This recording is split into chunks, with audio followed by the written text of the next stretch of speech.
When I got into this hobby, it was 2020. I've collected figures way, way before 2020, but I feel like 2020 was the year that I really started my collection, if that makes sense.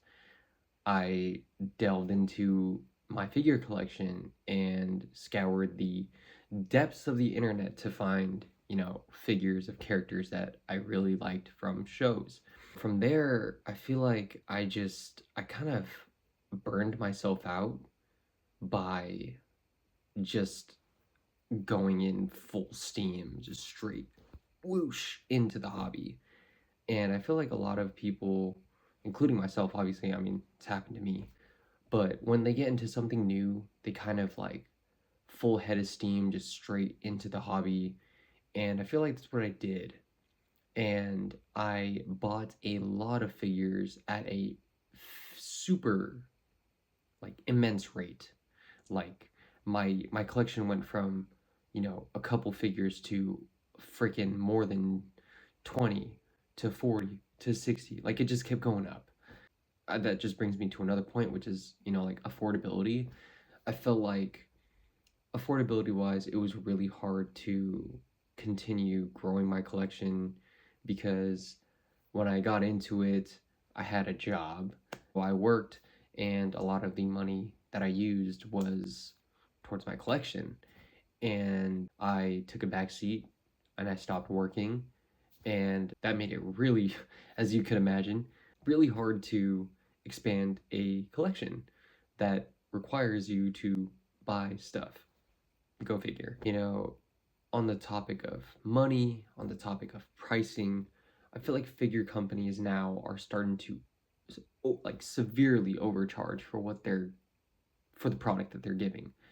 Like don't get me wrong, my collection was never centered around scale figures.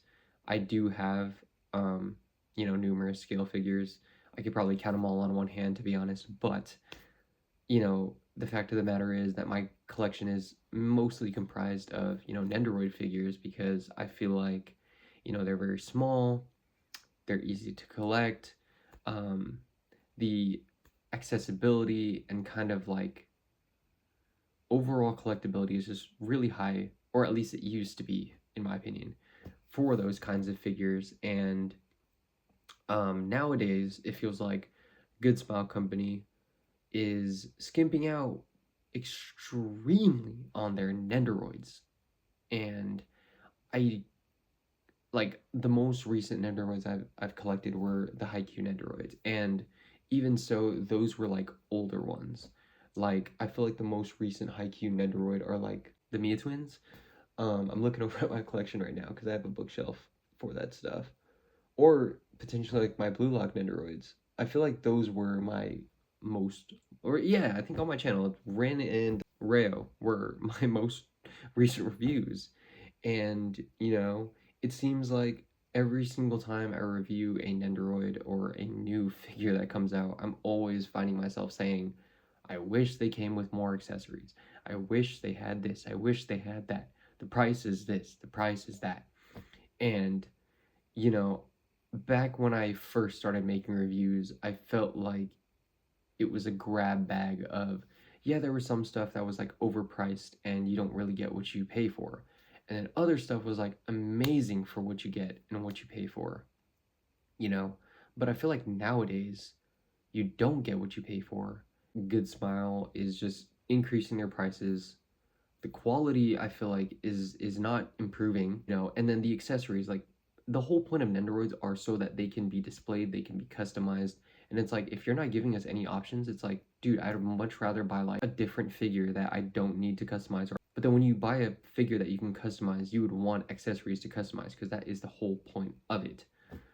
So that, definitely turned me off. And I feel like I'm seeing the same characters, in different variants, like over and over.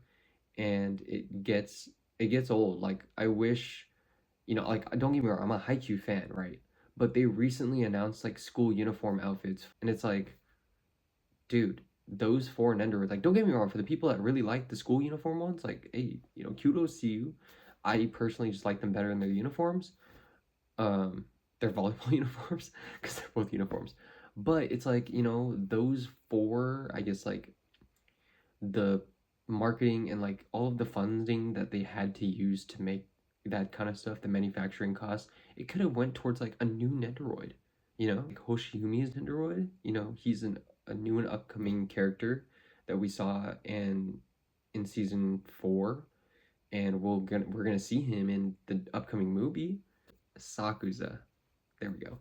Like, I feel like there's a lot of characters that could have been made, um, as opposed to just making repeats. Or, you know, for example, another one that comes to mind is, I don't know why it comes to mind, but the Spy Family Nendoroids.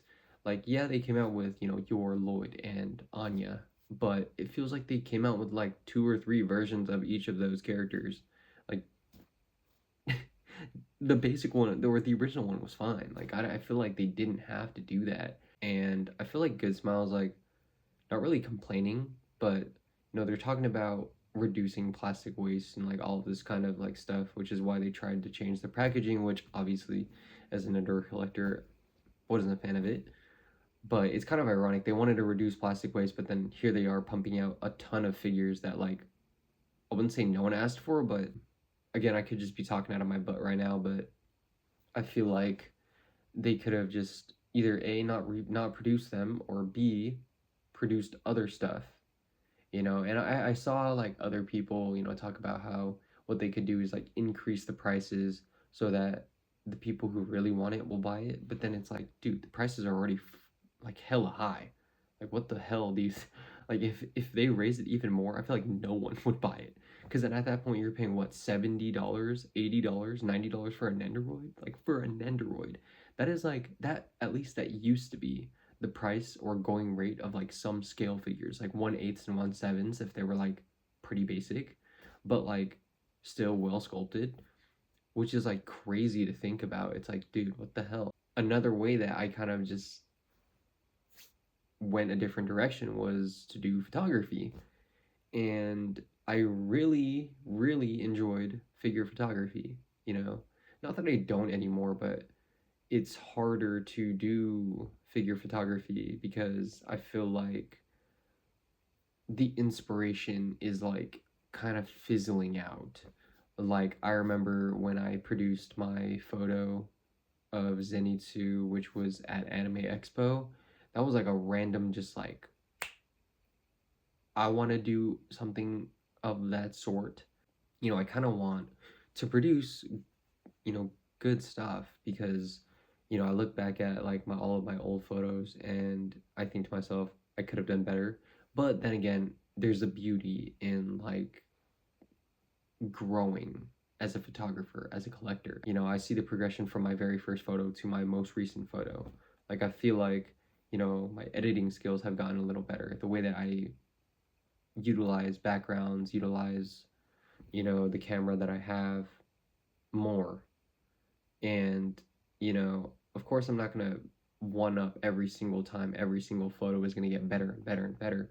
But I just feel like the general trend over time was that my photos have improved. I got to the point where I didn't have any more inspiration to create new stuff that I would be proud of. And I kind of got stagnant. And, you know, I only recently got motivated again from Blue Lock. Like, I think my most recent photos were of Blue Lock, and it's because I was reading the Blue Lock manga.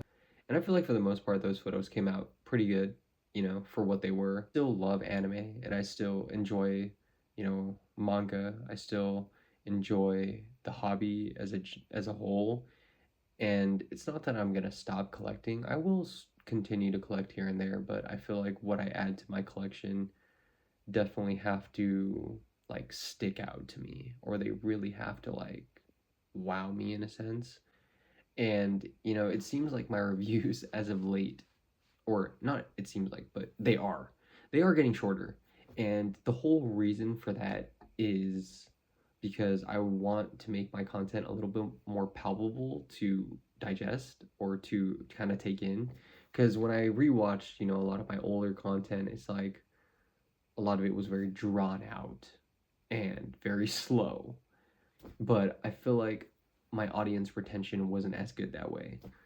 Ironically, my views were much better back then, but then again, I feel like it's just timing. But yeah, that's why my Nendoroid reviews have been, cut to around a minute. It seems like there's not good information, but the information is the same. It's just in a faster kind of pace. Because a lot of the B-roll that I take is now with my photography and I splice it in with video, you know? So I feel like it's like a double-edged sword, because when I look for a figure review, or at least when I used to watch figure reviews, I would not look for a video that's too short, because if it's too short, then I think, oh, it's gonna be a crap. Like, what could they possibly tell me in a minute and 30 seconds? And then if it was like 20 minutes, I'm like, golly, what are they talking about? Like. And so there was like that middle ground that I always look for.